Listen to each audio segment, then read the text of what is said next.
A couple of minutes while people make their way into our virtual town hall for today's Australia at Home discussion around our rental nation.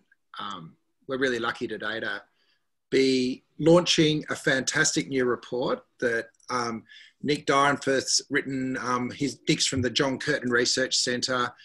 The work was commissioned by one of my real world clients, the SDA, and Gerard Dwyer, who's the National Secretary, is joining us as well. And we're also really lucky to have Kate Colvin, who works with Everybody's Home, which is another campaign we're just really excited to be about. Before we get into the discussion, I just want to recognise that wherever we are in Australia, we are on traditional land. I pay my respects to elders past, present, emerging. I'm sure you join me as well. For those that aren't regulars to our town halls, the way we like to work it is to be having our cameras on, watching it in gallery view, engaging in the chat. So if you use the chat function, introduce yourself we've got over 100 people in the room at the moment, introduce yourself, tell us where you're from, and as the discussion proceeds, feel free to ask questions, make comments, because what we'll do is go through some of the themes in Nick's report with Gerard and Kate, and then ask you what you think and get you to come up and make comments and ask questions as well. It's a really important bit of thinking that the SDA has commissioned, and it's a really timely piece of thinking as well, where we're a couple of weeks out from the federal budget, where the government's thinking through how to deal with the series of interlocking and wicked problems we're facing. And rethinking housing is very much on the national agenda, but it's a really timely piece of work to place that thinking and the calls for investment in social and community housing into that broader context. This is really what Nick's done in his report. So I might start off the discussion, Nick, just by getting you to situate this bit of research, maybe in the history of the house and home and the way Australians have related to it right back, over the last century, and the moment we're in at the moment, if you want to sort of start us off with those sorts of reflections. Sure, Peter, and thanks for hosting us today. Our fundamental starting point is that housing is a basic human right, and it's a fundamental marker of a good society and driver of people being able to live a good life. So it's pretty simple, and we know that safe, secure and affordable housing is the bedrock for individuals and families and communities and the nation at large to be able to tick the boxes on a number of markers of the good life and a good society, education, health, having a good job, but for workplaces as well, whether people are housed securely in affordable housing is really important as well. It's a key driver of workplace productivity and a good economy. So a broad brush of the Australian housing market is, particularly since World War II, Australia has been a nation which has generally done housing well. We've historically had home ownership rates of around 70%. Now, that started to fall away in the 1990s, and we're seeing a long and inexorable decline in homeowners, and that's particularly that's happening at either ends of the age spectrum, but there are particularly significant intergenerational considerations. We know that late Gen X, Gen Y, the much beleaguered millennials, but also Gen Z are struggling to get into the property market, and a decline as a home ownership nation, particularly in comparative international terms, is playing out in the private rental market. We know that 2.6 million Australian households are now renting, so that's over 8 million Australians are renting in one form or another, whether it's a private rental or engaged in social housing with the public or community. We start from the position that there's nothing wrong with renting. It shouldn't be seen as a lesser form of housing, but there are a number of significant problems, both in terms of affordability and security. We know that prior to COVID, there were 600,000 Australian households who were living in rental stress. They were paying over 30% of household income going towards rent, and in some cases over 50%. And COVID really sort of accelerated and accentuated the problem with rental stress and housing stress, I should add, in Australia. According to one study by the ANU, 1 in 4 renters were struggling to pay their monthly rent back in May as COVID was really hitting home. So we think there's lots to do in Australia to tackle affordability and security, and lots that the Commonwealth Government can do. We think that housing policy is really a nation-building tool, and we hope that this Commonwealth budget, we're not getting our hopes up, we're hoping this Commonwealth budget will use housing and use housing stimulus to see us through COVID, but also set us up for the long term. So we've got 6 big proposals in this report. We think that there are immediate things that the Commonwealth Government can do to alleviate housing unaffordability and security. So one, we think that Commonwealth rent assistance, which has lagged behind inflation and really sits at desultory levels, should be permanently increased to eligible lower income households, but also particularly women aged over 55. That would have an important effect on their ability to pay for housing costs. It would have a stimulatory effect on the economy, because we know that lower income households will generally spend the majority of their income. But importantly, and I'll come back to this point in a minute, if we increase CRA, we know that that can have an important effect on the social housing market, and potentially on aspects such as build to rent.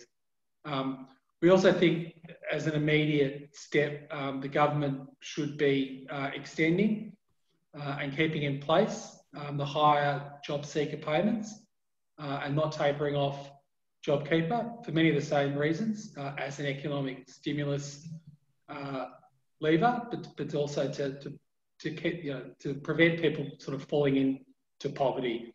We know that if those monies are ripped away on top of the ending of rent moratoriums throughout Australia, that might have a devastating impact on the 8 million renters in Australia.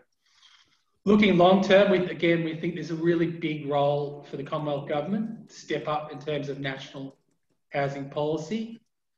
We'd like to see the government establish a national affordable housing agency, so a permanent agency which would act very much in a facilitatory role, bringing together the state and territory governments, other stakeholders like community housing, super funds, with an agenda of improving housing affordability and security, with a specific focus on the private rental market. And again, to do that, we would like to see the Federal Housing Minister elevated to full cabinet. It really is a big vacuum at the heart of the federal government, and we think, given some of the trends that I've talked us through, given our belief in housing as a nation-building tool, we have to have the Housing Minister at the full cabinet table implementing policy. Other things that we think the National Affordability Housing Agency can do, or what we call NAHA, is look to standardise renters' rights across Australia. There's no real reason why a renter in Melbourne or regional Queensland or Tasmania or WA or suburban Sydney should be facing different rules and regulations. And in particular, we'd like to see a national uniform series of rights and responsibilities covering renters address the shocking lack of tenure security for Australian renters. The fact that the use of no grounds evictions is widespread throughout Australia. And Australia is quite unique in this sense, in the lack of security that it gives to renters. Most renters are on sort of rolling month by month, or at best 12-month lease agreements. That's just not bad for individual renters and families. Our belief is, if you look at comparable countries such as Germany, it's not good for landlords either, because what's the major thing which they desire? A steady, predictable stream of rental revenue. So we think there's lots of work which can be done there. We'd also like, as part of a long-term strategy, but also a COVID-specific stimulus package, is to see the Commonwealth Government bring together the stakeholders that I mentioned before and get behind emerging models like rent to build to own, which we think is an important new third way in the housing market. Also building up the capacity of community housing. There's another specific recommendation from our report, which we think could be a game changer in the rental market, and that applies to bonds. The bonds are an amount of money that renters pay as a form of security for landlords. So if renters trash properties, there's some income protection for landlords there. As it stands, those monies are kept by the relevant government agencies, the Residential Tenancy Authority Victoria, and the Rental Bond Board in New South Wales. But here's the catch. Those monies are invested by those government agencies and earn interest, but none of that interest flows back to renters. One of the analogies I like to use is this. If I was to lease a car from a mate or a friend, to use gender neutral language, and I put down we rented it out. He leased it to me for a fixed 12-month period. I gave a mutual friend say $2,000, which is equivalent to a standard rental property bond, just in case I trashed the car or there was an accident. But in the case that I returned the car to my friend without damage, in the situation where I've discovered that my mutual mate had gone away, invested that $2,000 bond in an interest-generating account, I've been none too impressed. It isn't right and it isn't fair. And in the case of rental bonds, it's government agencies pocketing this money from renters. And certainly in the case of low-income private renters, this is a very regressive way for renters to be subsidising the work of government agencies, which we think should be funded by state governments. So, Peter, there's a lot in our report. It certainly is, yeah. It's ambitious, but we think it is responding to serious real-world problems for private renters. But it provides scope for the government, if it can think big, to help to use housing to negotiate this COVID-inspired recession, but to also set Australia up in the decades to come.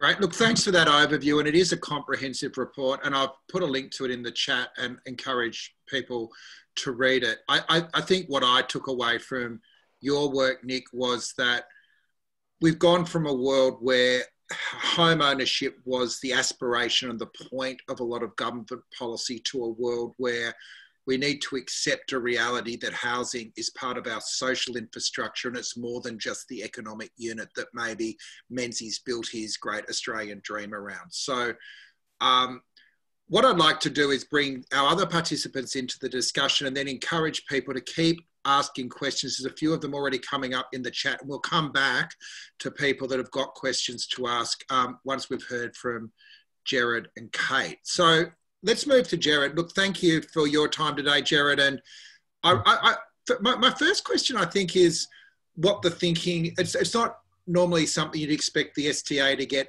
involved in, a paper on the rental market. So what drove you into this research, and what's going on for your members at the moment in this moment of economic downturn?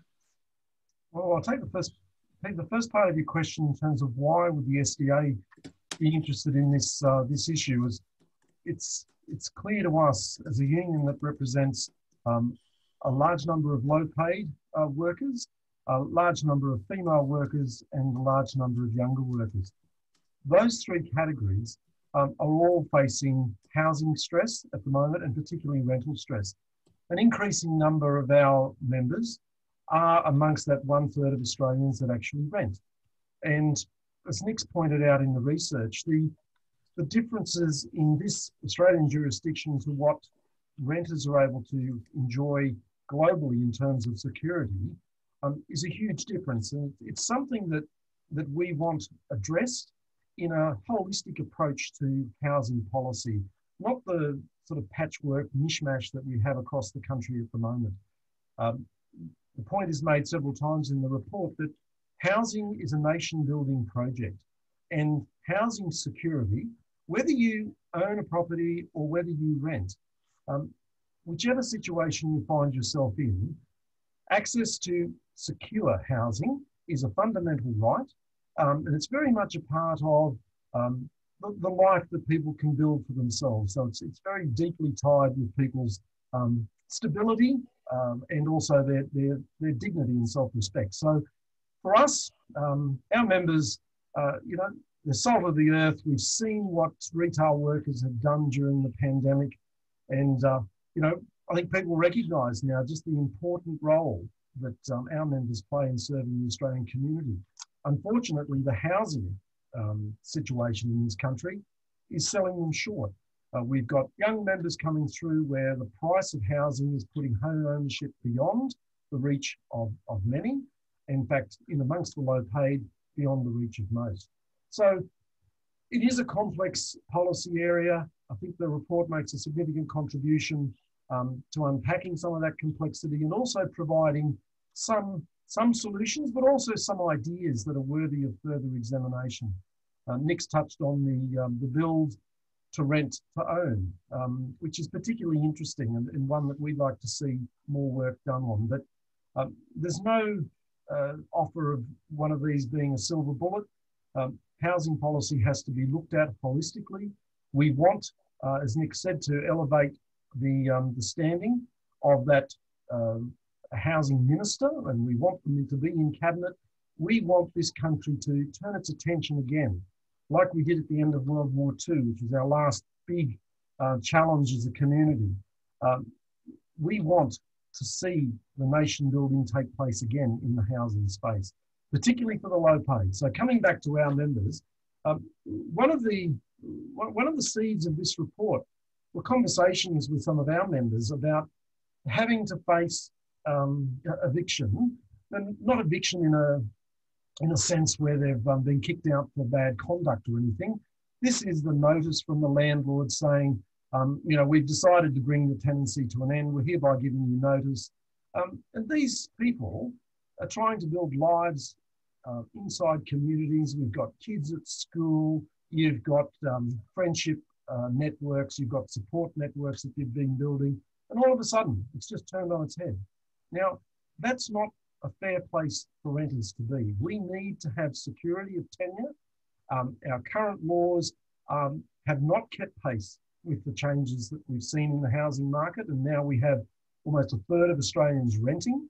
We can't have a situation where 1/3 of us have not got security of tenure where we live. So, amongst our membership, this is a significant issue. It's something that does certainly generate our thinking, and we want to see policy advances in this area.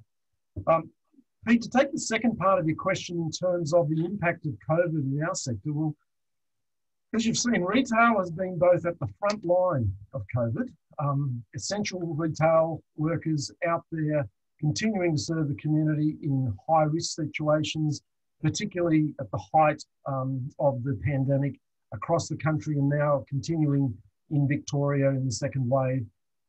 That is a stressful space for our people to be in. And we have got a large portion of our members out there front line, and we've also had a large portion stood down because retail is a two-speed industry now. We've got the essential, non-discretionary type retail, think supermarkets, food. That has been a sector that's operated with incredible intensity during COVID. Then we have and again, think of a fashion store or a fashion chain. That's where we've seen stand downs, and some of those stand downs continue obviously in Victoria and particularly in the Melbourne CBD.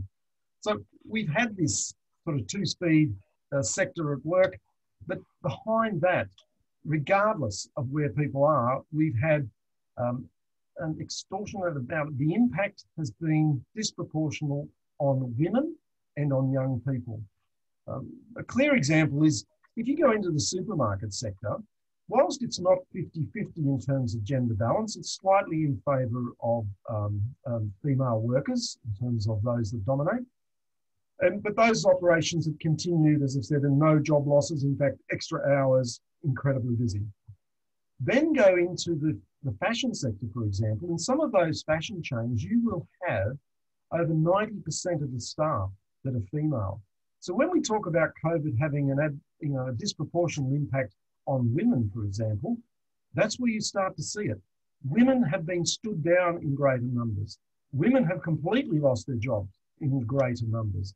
They have lost hours in greater numbers than males. So COVID has had an impact disproportionately on women and on the young.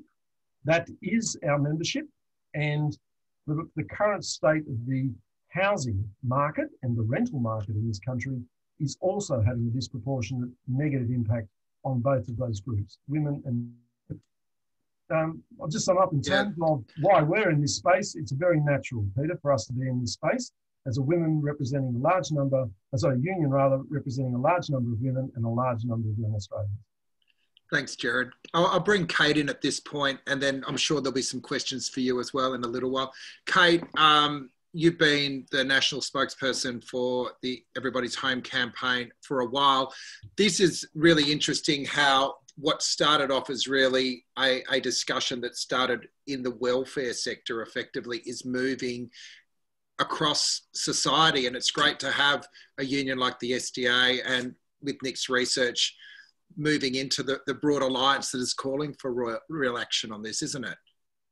Look, absolutely. And I think, can I just start out by shouting out to all those, SDA members who are on the front line, because I think, always the nurses and the health workers who are so important get recognised. But Gerard makes the excellent point that retail workers are out there delivering that service to the community, and it's much appreciated.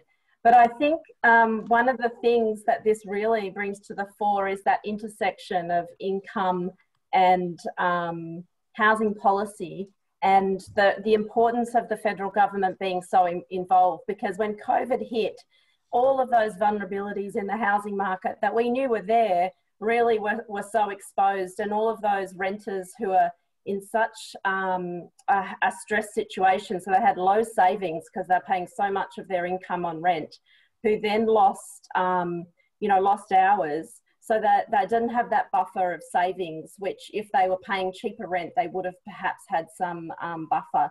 And so they're you know, put into this really vulnerable situation of facing eviction.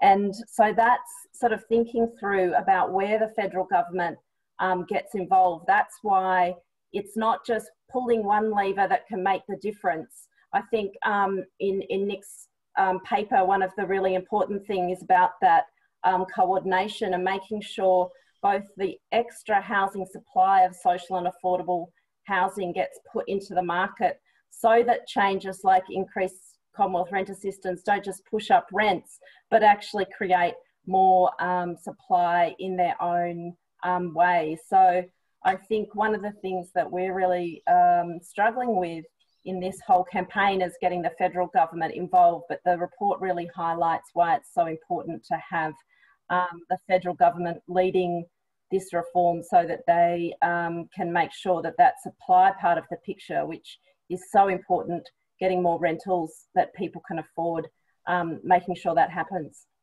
You know, that interconnectedness, you know, in your world between homelessness and affordable housing, but also the interconnected between state services and the role of federal government, it really does cry out for a fresh think. And I think the idea of putting the experience of a renter at the centre of that policy thinking could potentially be a real game changer. I know in your work day to day, you see the implications of the system not working for renters and they almost becoming innocent economic bystanders to a system that is set up for different objectives. So are you confident that you're getting a little bit of purchase with decision makers around some of the thinking that's embedded in the Everybody's Home campaign at the moment, Kate?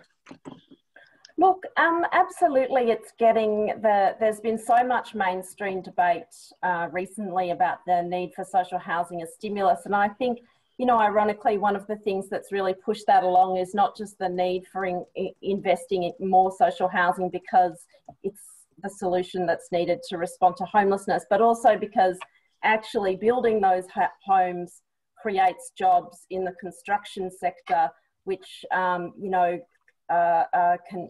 gets more sympathy, I think, from the government than issues like resolving homelessness. So there certainly has been a lot more listening than there ordinarily is to these issues.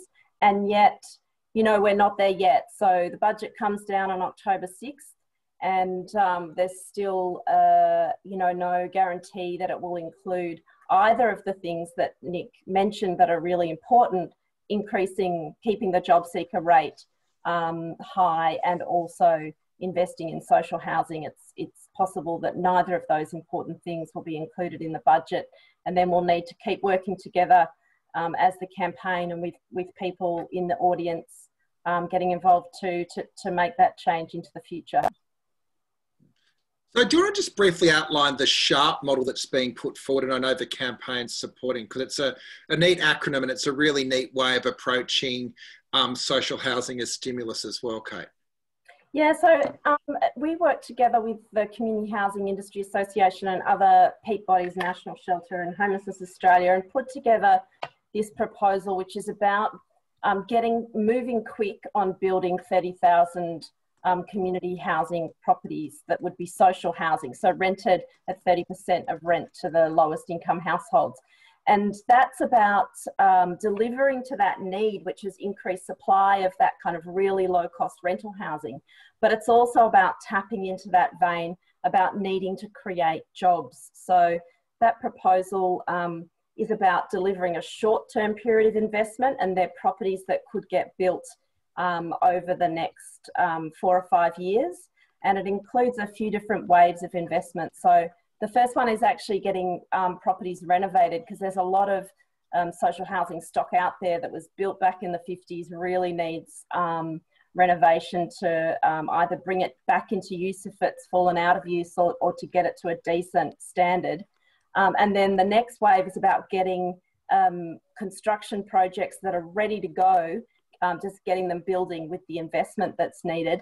And then a longer wave of investment, which is about longer term properties that will take longer to get to the market. And there's another wave between the first and the second, which is actually about there's a lot of distressed assets out there in the community with people developers that have built property that needs to be purchased and might just need a little bit of extra work on it to bring it to market.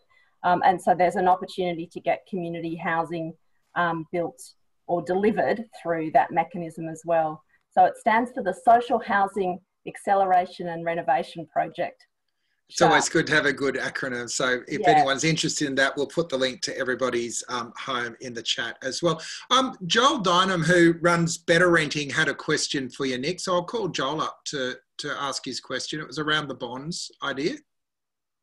Hi, Joel. Oh, I'm asking you to unmute. You should be there, mate. Thank you. You unmuted me before, then I muted myself again. So here we are. This is what we do. Yeah. Thank you, Nick. I wanted to ask a bit more about the bond proposal. I've actually just had a quick look at the report, but I would be interested in hearing, because my concern is that some of the bond interest is currently used to fund tenancy services. And I feel like if that revenue stream were delivered 100% directly back to tenants, that some state governments might take the opportunity to cut funding for those services, which we've actually already seen in some cases already. So I think what would be sort of the politics and the risks around that? And I guess sort of question B is, have you thought about the option of landlord bonds potentially also as being part of the system? Joel, great question. Thank you. I should make it clear, in terms of our proposal, we're arguing that renters should receive interest from bonds. There's in New South Wales and I think in the Northern Territory, technically renters have access to interest earned from bonds, but the money either doesn't flow to them or they have no idea that this is transpiring. So our proposal is that bond monies are either placed in a government-controlled and backed account, and at the end of a tenancy, the interest, which isn't going to make private renters millionaires by any means, but it's some money. It's some level of justice that can be achieved for renters. The alternative that we're proposing is that those bond monies would be placed in the renters nominated superannuation account, and again, the interest earned would belong to the renters. Ideally, we'd like to see those bond monies stay permanently in renters' superannuation accounts, because we know we talked a lot about COVID already. What we know is because of the design, the Commonwealth Government's design of the early access to super accounts, hundreds of thousands or millions of Australians have drained their superannuation accounts, in many cases to zero. And this has had a particularly dramatic effect on lower income Australians and especially women, given that we're living through what people are calling the first so-called pink recession. There is, again, Australia's quite unique in this sense. There's a good working model in Germany where German renters, a specific account is set up for them where interest is earned, and at the end of the tenancy, it's returned to renters. Turning to your specific concern, it's our very clear aim that such a policy shift, such a reform would not impact tenants' unions. What we'd like to see is the role and the voice of tenants' unions strengthened in Australia. And again, I think Germany provides an excellent role model. The German Tenants' Union is a really strong and effective voice for renters, particularly in big cities such as Berlin. And they've run really successful campaigns around bond caps, rent price ceilings, also campaigning for governments to take control of social housing stock in the interests of private renters. So we would, under no circumstances, would we like to see the situation where state governments take the opportunity to defund tenants' unions, because the interest earned from bonds, largely goes to fund tenants' unions. But we think the amount which is flowing to tenants' unions is easily funded.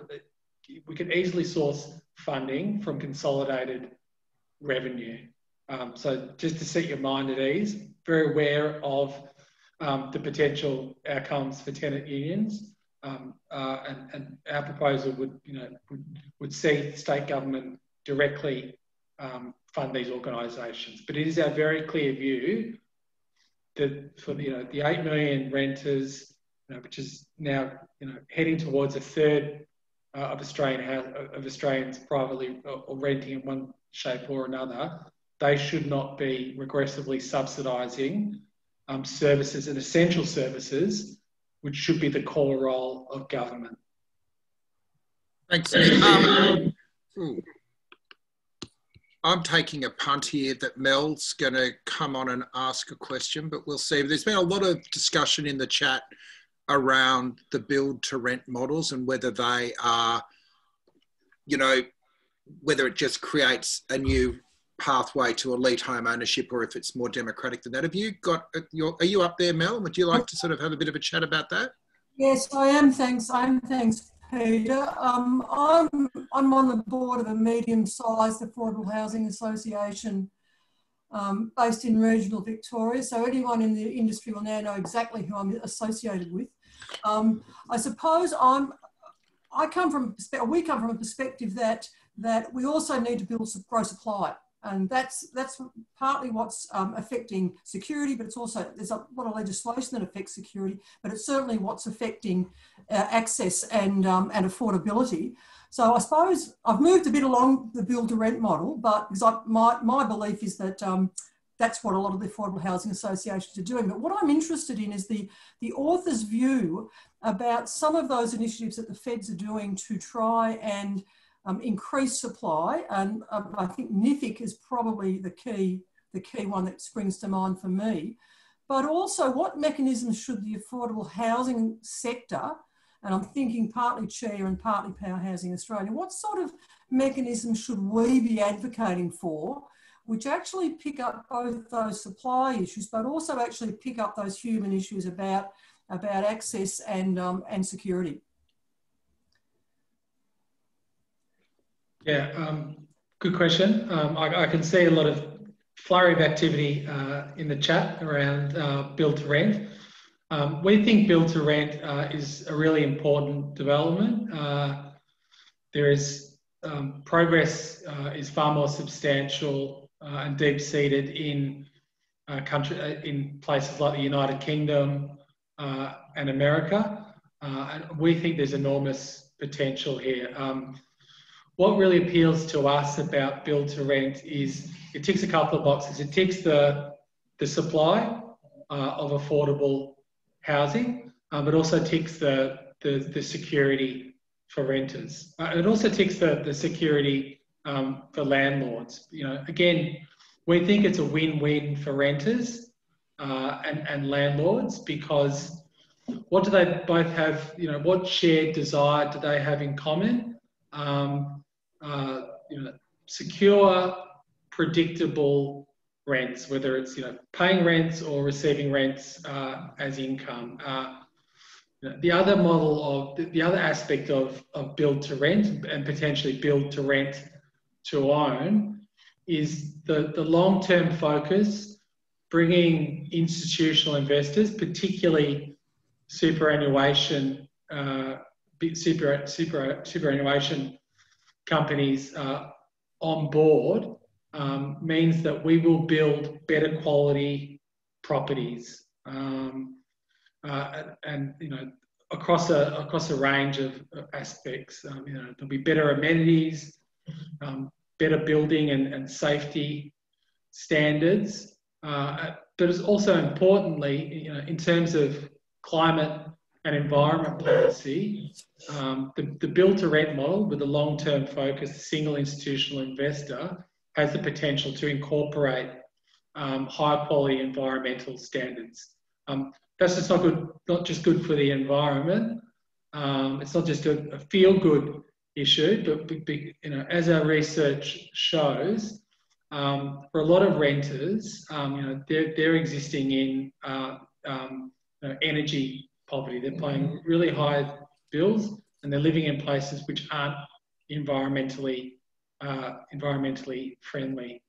You know, we don't think build to rent is a silver bullet solution to these problems. You know, our proposals are very much built around a holistic set of solutions. So, you know, it shouldn't be built to, you know, the Commonwealth government and state governments and even local governments should be getting involved in facilitating models like build to rent. But this does not have to be at the expense of giving up on the so-called Great Australian Dream of home ownership. It doesn't have to be at the expense of a serious expansion, and as Kate pointed out, a serious upgrade in terms of maintenance and the quality of existing public housing stock. And it doesn't have to be at the expense of community housing. Again, we think there's a really vital role for community housing. Our view is the state doesn't always do best in terms of delivering housing affordability and security. We think, if we can get results, if we can deliver action on these big issues at the lowest possible level to the community, we think that's a really important direction for Australian housing policy. So, I mean, my broad advice: get behind the recommendations of our report, Rental Nation, but also think in terms of advocacy. I think it's really important for people not to throw their eggs in the one basket. I think it's important to frame housing, what's going on in the rental market with rental stress, rental insecurity. Important to paint that as part of the big picture here, that we really do need long-term systematic reform of the way we do housing in Australia. Kate, you've got a take on build to rent?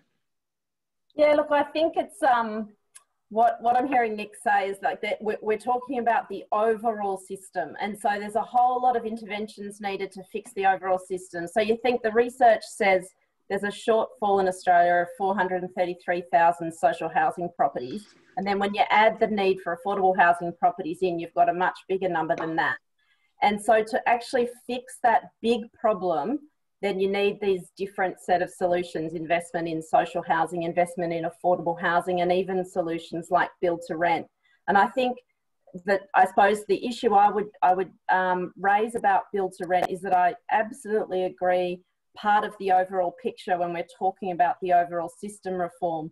And I guess the problem is that we get governments trying to race to that magic pudding of, oh, how can we do something that won't actually cost us anything?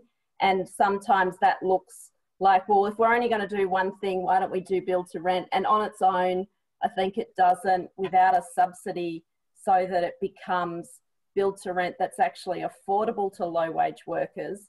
It can be something that takes a government subsidy and delivers a product to a worker who can just probably survive on their own in the private market.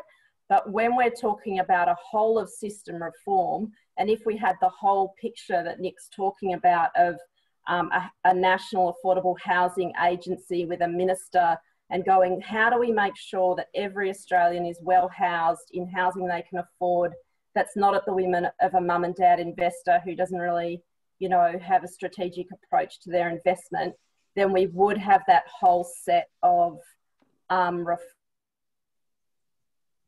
would be great. I think it actually would be great to see renters in properties that were professionally managed and not at the whim of you know, people who haven't properly structured their investment don't realise, you know, for example, that you need to pay the maintenance bill to keep the property at a decent value. I mean, those are things that proper institutional investors would look after better. I might bring Peter Mayers up as well, if you're there, Pete, who's done a lot of work in this field. Just your reflections on the discussion, Peter. Yeah, thanks, Peter. I mean, I'd echo what Kate said, and I would give, I think, a couple of points to make. One, Australia's housing system is very lacking in diversity. So we either have owner-occupiers or we have the private rental system. We have a very, very small social and public housing sector. So clearly that needs to be built up. Build to rent also would increase the diversity of the sector, but we need to be really careful with build to rent. And that's why I welcome Nick's report and the SDA's support for it, with the big emphasis on tenants' rights and uniform tenancy protections around Australia, because otherwise we're at risk of swapping mum and dad landlords who don't care about their tenants for corporate landlords who don't care about their tenants. So we have to have really good, strong rental protections in place for tenants before we go down the build to rent path. That's one thing. And the other side of it is it has to be build to rent for the life. And this is one area where I might have a little bit of disagreement with Nick. It should, if it's going to be build to rent and it's going to get some support in terms of tax changes on land tax and so on from state governments, which I think is a good idea, it has to be build to rent for the life of the building. Not build to rent so I can sell it in 10 years when the market picks up and make a capital gain. What we want is to align the incentives of the owner and the tenant for long-term secure housing. And that means we'll get the outcomes Nick's talking about, where the builder will think, the developer will say, well, I better build a decent building that's not going to fall apart as build for sale apartments do. Because as soon as the developer's out of the picture, all the repairs and the upkeep fall to the owners and the body corporate.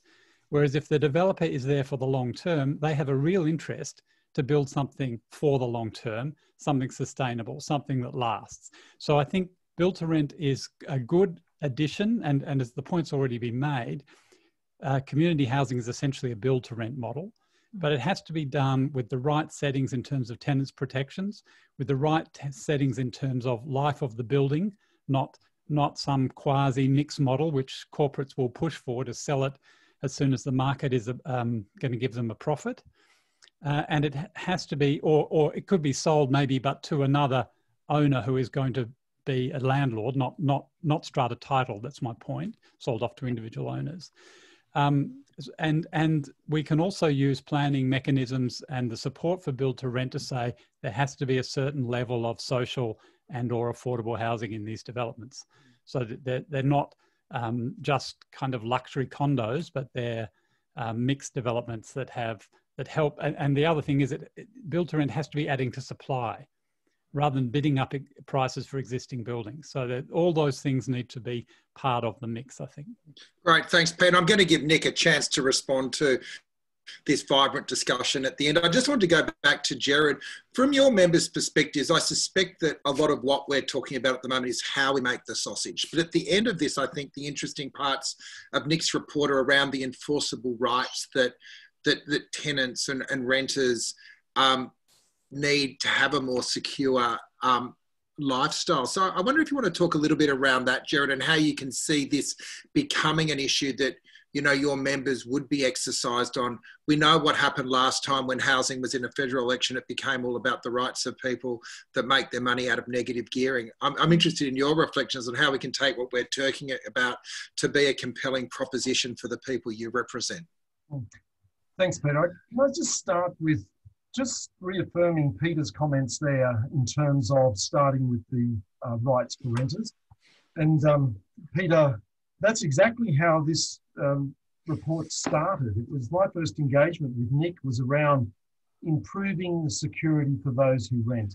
And I think that's a key issue you've called out, and that we must start with the greater security for those who rent. No matter which path we then go down, that's got to be our starting point, tenancy rights. With regards to an impact on our members, it's already been alluded to in terms of this affordable component. I just remind people again, in terms of essential workers who have been clearly in focus during this pandemic, be they retail workers, be those teachers that had to go back to schools early, be they the nurses on the front line in the hospitals, we need to make sure that all of these essential workers are part of every community in our cities and regions, which means the housing has to be there and affordable for those people to be able to live in whatever these developments are. And if it is build to rent, I think that is very much an important part of it, that there has to be a component of those developments that are there and accessible for essential workers.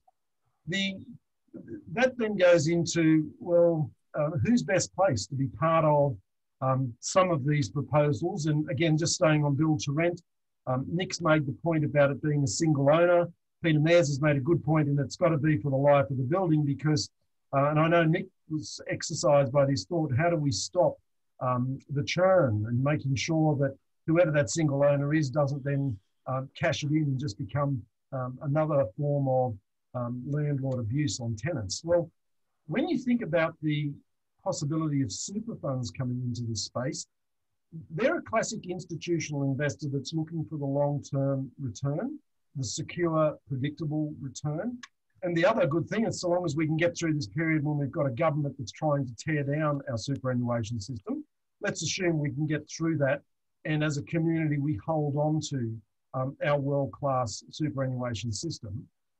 That institution or those institutions would be well placed to be using money from working people. It's their money, it's our money, using that to actually contribute to secure housing in this country. And Nick also calls this out as some of the disincentives currently in place there in the tax system that prevents some of the build to rent options, particularly then being able to provide an affordable component. I think we do need to have a serious look at those because we know that superannuation funds in this country already are going offshore to invest in long-term housing solutions in other countries. And they're going there because our framework at the moment doesn't actually support what they would like to do. Now, some are starting to put their foot in the water, and I think the report makes reference there to Aussie Super and where they're headed with a couple of projects. But this needs to be on a bigger scale. As Kate points out, we've got an enormous shortfall in housing units. And that supply question has got to be addressed. And we've got to move away from things that don't work, like first homeowner grants. I mean, how many times do we have to recycle a policy that's clearly failed? This report, I hope, leads to some serious engagement around this issue, some serious debate, and some really good long-term solutions. Before I get Nick to wind up the conversation, and thanks, Gerard, Kate, if people are feeling exercised in this discussion and they want to lean into the broader effort to reform housing, what can they do? Thanks, Peter. It's a great Dorothy Dixer. I'm asking all the hard questions today. I guess the reason that Everybody's Home was created is because all of these policy arguments have been made, you know, for many years to government, and we're still not winning. And I guess we think the reason that we're not winning is that there's not that popular support. This is not something that voters are out there clamouring for. So Everybody's Home's been created to build that popular support. And there's a couple of things that we're doing at the moment that we'd love you to get involved with. So if you're with an organisation, we've got a letter that we've got now 279 organisations signed on to, which we're closing at the end of the day. That includes unions, it includes, you know, sector organisations, it includes the Country Women's Association, all sorts of organisations calling on Scott Morrison to invest in social housing. And then we're also got an action for individuals to take, which is targeted at the Treasurer, saying, look, you know, investing in more social housing will get workers back to work in the construction industry, and will also deliver these homes that are really urgently needed. So I'll post the links to both in the chat, but I think that the way that we make this change is partly about the great work that Nick and Peter and others are doing, putting forward those policy arguments, but it's also about demonstrating our support as voters as organisations that are important in this community to say, government, you've just got to fix this, and we'll keep banging at you until you do. Great, thanks, Kate. And finally, Nick, if you want to reflect on the discussion today, but again, congratulations on the report and thanks for putting all your thinking into it. Where would you like your report to go over the next little period? Thanks, Peter. I think it's been a terrific discussion. As I point out in the report, COVID has really sort of ripped the scab off, a lot of wounds in the housing market. But it's also shown us that where there is a will, that there is a way to fix entrenched systemic problems. Kate spoke of homelessness before. We know during the COVID crisis, some 700,000 homeless Australians have been put up in hotels. So that's not to say the problem's gone away, that we now live in some kind of down under nirvana, where the problem of entrenched homelessness, and not just the obvious problem or invisible problem of rough sleepers, but the sort of, people moving between houses, couch surfing, the big problem in terms of women aged over 55 and over. We've seen that quite rapidly governments, working with stakeholders, have been able to take serious steps to tackle homelessness. And, we think that's the basis for taking long-term, thoughtful, well-coordinated action by the Commonwealth, working really closely with the states and local government and housing stakeholders to actually address these issues. And it's not just, about justice, for private renters. It's an economic efficiency issue. Everyone does better when people are living in more affordable and more secure housing. So we hope everyone gets behind the recommendations in the report. They are focused on the short-term immediacy of the COVID recession and ongoing pandemic, but they are very much looking towards the medium and long term. Gerard raised the issue of first home owners grants. I think this gets to the core of the problem. When we implement short-term expedient solutions, they actually become part of the problem long term. And that's I hope people go and read our report at curtinrc.org. I see there's been a number of, there's a link in the chat box. That we're after real long-term solutions to housing affordability and security. So can I thank everyone for being a part of the conversation today. Particularly like to call out the team at the SDA and Gerard, Julia Fox, Helen Cooney, who've been a great support in terms of me writing up this report. There are a number of people on the call today. Peter Mars, Kate Colvin, who read the report and commented and improved its contents immeasurably. So thank you to all those people. I do hope you read the report and get active and get passionate about improving housing outcomes in Australia. Great, thanks, Nick, and thanks for being part of it. It's an absolute pleasure. We're at the hour. Thanks for joining us all. Sorry we didn't get through to all the people that had something to say. We'll be back on Tuesday at the special time of 11:30, where Albo will be launching Emma Dawson's per capita book, What Happens Next? So that should be a great discussion. And on Thursday, we're actually, we are going to be the audience on a presentation that is being given by young people living with a disability. We're running a 5-day conference for them next week, and Thursday's open day. So anyone that would like to come along and see what young people living with a disability think of the rest of us, they're going to talk to us on Thursday. So they'll be coming out in invites over the next week. Until then, stay safe, everybody. And onwards and upwards, particularly with everybody's home. Thanks, everyone. Cheers.